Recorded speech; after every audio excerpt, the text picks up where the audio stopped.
Good morning students.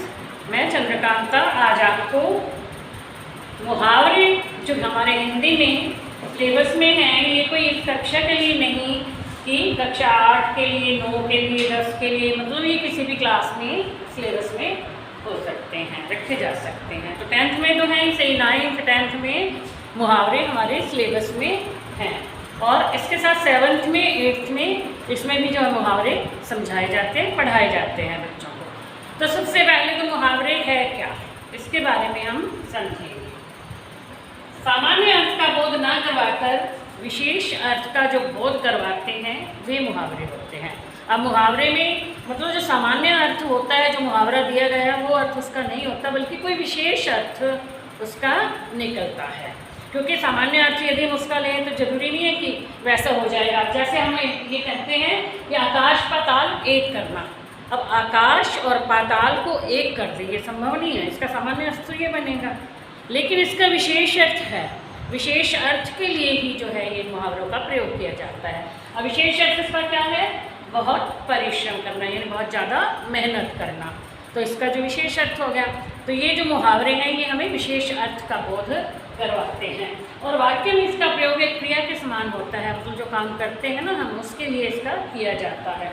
अब जैसे ये एक ही मुहावरा बताया मैंने कि आकाश पाताल एक करना, यानी बहुत अधिक परिश्रम करना। अब इसी तरह से बहुत से मुहावरे हैं जो मैं आज आपको समझा रही हूँ। तो ये मुहावरे आपको याद भी करने हैं, क्योंकि मुहावरे जब परीक्षा में आते हैं तो कैसे आते हैं कि मुहावरे का अर्थ बताकर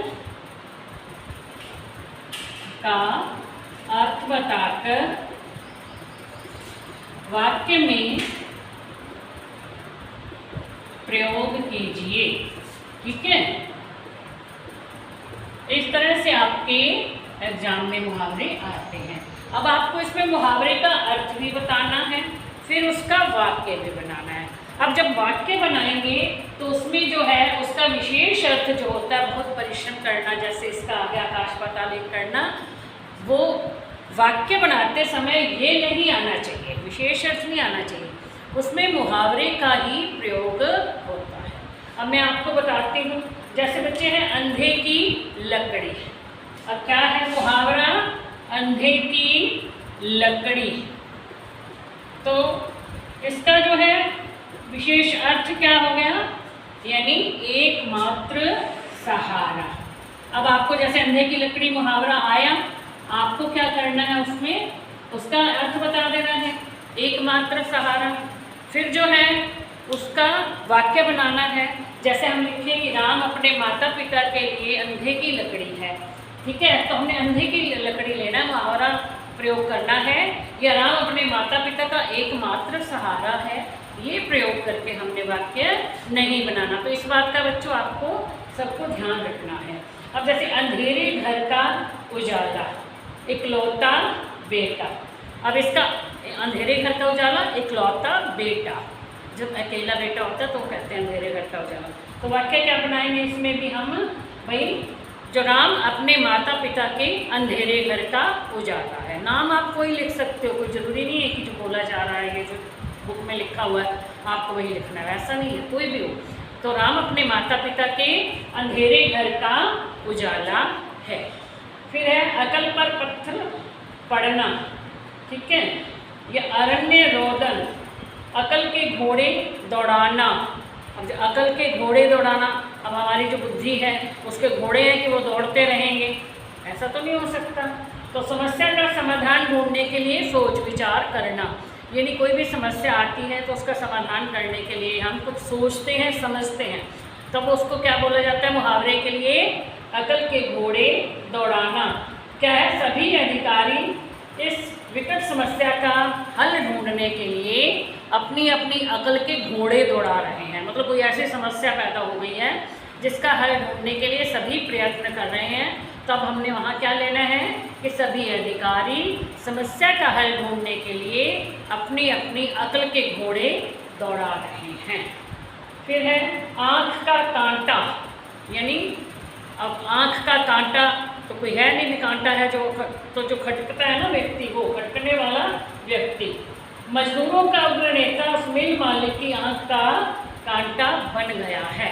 मतलब मजदूरों का जो नेता है, साथ देने वाला है, मजदूरों का साथ देता है, तो वो जो है उस जो मालिक है उसकी आंख का कांटा बन गया है। आंखें खुलना यानी होश आना, इसको कह सकते हैं, हम कह सकते हैं ज्ञान प्राप्त होना। अब किसी भी साधु संत महात्मा के प्रवचन सुनकर जो है हमारी तो आंखें ही खुल गई हैं। ठीक है। फिर है आसमान टूट पड़ना, बहुत बड़ी समस्या होना। आसमान, अब आसमान कोई नीचे गिरेगा, हम पे टूट पड़ेगा, ऐसा तो कुछ होएगा नहीं। तो बहुत बड़ी समस्या खड़ी होना, ये बड़ी मुसीबत आ जाना। वो कहते हैं कि कोई व्यक्ति जो सच्चाई पर अडिग रहता है तो वो क्या कहता है, मैं सच्चाई को नहीं छोड़ सकता, इसके लिए चाहे मुझ पर आसमान ही क्यों ना टूट पड़े। मतलब मैं हमेशा सच्चाई का साथ देता हूँ, सच्चाई का साथ ही दूंगा। तो मुहावरा क्या आ जाएगा, वाक्य बनाओगे तो भी मैं सच्चाई का साथ कभी नहीं छोड़ूंगा, चाहे मुझ पर आसमान ही क्यों ना टूट पड़े। आस्तीन का सांप, आस्तीन का सांप मतलब कपटी मित्र जो हमेशा साथ में भी रहे और नुकसान भी पहुंचाए। और वो कहते हैं कि राम से सावधान रहना, वह आस्तीन का सांप है, यानी वो बहुत कपटी है, कभी भी हमें नुकसान पहुंचा सकता है।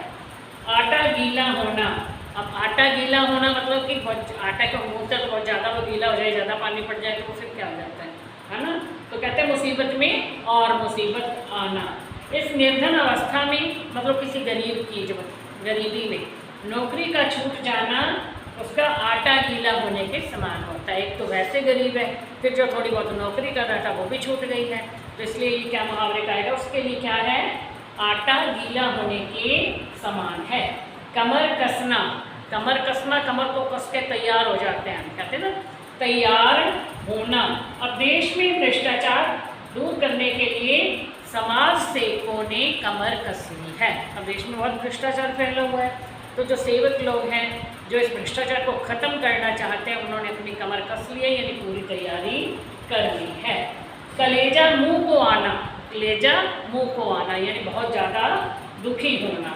अब अपने इकलौते बेटे की मृत्यु का समाचार सुनकर उसका कलेजा मुंह को आ गया, माँ का कलेजा मुंह को आ गया, पिता का कलेजा मुंह को आ गया, कुछ भी आप कर सकते हो। घाव पर नमक छिड़ना, कहीं घाव होता है उस पर नमक छिड़क दिया जाए ना, नमक लगा दिया जाए तो घाव बहुत ज़्यादा कष्टदायक हो जाता है, बहुत कष्ट देता है। तो इसका मतलब दुखी को और दुखी करना। महंगाई के इस युग में निर्धन कर्मचारियों के भत्ते बंद करना उनके घाव पर नमक छिड़कने के समान है। एक तो महंगाई बहुत है, एक इन दिनों में उन्हें जो भत्ते मिलते हैं वो बंद कर दिए जाएं तो उनके तो घाव पर नमक छिड़कने जैसा ही हो गया ना, मतलब और दुखी हो गए, पहले भी दुखी हैं अब जो है और ज़्यादा दुखी हो गए। घास खोदना यानी व्यर्थ में समय नष्ट करना। बच्चों आप कभी भी जब अपने असेंबली ग्राउंड में होते हैं तो वहाँ प्रेयर के समय में आपको बैठने के लिए कहा जाता है, तो ज़्यादातर बच्चे आपने देखा होगा वो घास को ऐसा ऐसा करके नीचे से उखाड़ते रहते हैं, घास को ऐसे तोड़ तोड़ के इकट्ठी करते रहते हैं। तो व्यर्थ में मतलब बेकार में समय गंवाना। तो परिणाम देखकर यही पता चलता है कि वह पढ़ने की अपेक्षा सारा साल घास खोदता रहता था, यह घास खोदता रहा है। यानी जब परीक्षा परिणाम आया, पहले ऐसा लगता था कि बच्चा बहुत पढ़ रहा है, लेकिन जब परिणाम आया तो पता चला, ऐसे लगा कि ये तो सारा साल घास खोदता रहा, यानी कि अपना समय व्यर्थ ही नष्ट करता रहा। घी के दिए जलाना, बहुत ज़्यादा खुश होना, बहुत प्रसन्न होना। अपनी विजय का समाचार सुनकर के भारतवासियों ने घी के दिए जलाए, यानी जब जीत के बारे में सुना तो घी के दिए जलाना मतलब कि ये नहीं है कि जी हम जीत गए हैं, हम जीत गए, कोई मैच हो रहा है उसमें हम जीत गए या किसी युद्ध में हम जीत गए तो जल्दी से घी के दिए ही जलाने लग गए। घी के दिए जलाना मतलब कि बहुत ज़्यादा खुश होना। घोड़े बेचकर सोना यानी निश्चिंत होकर सोना, बिल्कुल भी चिंता नहीं होना। ठीक है, आज 9 बजे परीक्षा प्रारंभ हो रही है और बच्चे घोड़े बेच के सो रहे हैं, मतलब 9 बजे तो परीक्षा का समय है, लेकिन बच्चों को बिल्कुल भी चिंता नहीं, निश्चिंत होकर आराम से सो रहे हैं। जैसे तब कहा जाता है कि परीक्षा तो शुरू हो रही है और आप बच्चे घोड़े बेच के सो रहे हैं। चिकना घड़ा होना किसी बात का कोई असर ना होना। ये बच्चों पे हमेशा ऐसा होता है, बच्चों को क्लास में यही कहा जाता है ना बात बात पे कि चुप हो जाओ, चुप हो जाओ, चुप नहीं होते तब कहा जाता है कि तुम तो चिकने घड़े हो, तुम पर किसी बात का कोई असर नहीं है। अब राम तो निर्लज्जता के कारण चिकना घड़ा बन गया है, उस पर किसी बात का कोई असर नहीं होता। मतलब बेशर्म हो जाता है जब बच्चा, तब कह देते हैं कि वह तो बड़ा बेशर्म हो गया है, उस पर किसी बात का कोई असर नहीं होता, वो तो चिकना घड़ा बन गया है। चेहरे पर हवाइयाँ उड़ना यानी घबरा जाना। जब उसने पुलिस के हवाले करने का निर्णय किया तो उसके चेहरे की हवाइयाँ उड़ने लगी। जब राम को पुलिस के हवाले करने का निर्णय किया गया, उसके चेहरे की हवाइयाँ उड़ गई, यानी वो बहुत ज़्यादा घबरा गया। दूध का दूध, पानी का पानी, यानी पूरा पूरा न्याय करना। न्यायाधीश ने अपने निर्णय से मतलब जब सच्चाई का साथ दिया, ऐसा निर्णय लिया कि दूध का दूध और पानी का पानी हो गया। तो बच्चों इस तरह से ये मुहावरे आपको याद करने हैं, मुहावरों का अर्थ भी बताना है और उससे वाक्य भी बताना है। और कई बार क्या होता है कि बीच में खाली स्थान छोड़ दिया जाता है, आप में उसको जो है मुहावरा फिल करना है। अब मान लो यदि तुम शत्रु का सामना नहीं कर सकते तो घर जाकर, अब जैसे ये है, यदि तुम शत्रु का सामना नहीं कर सकते तो घर जाकर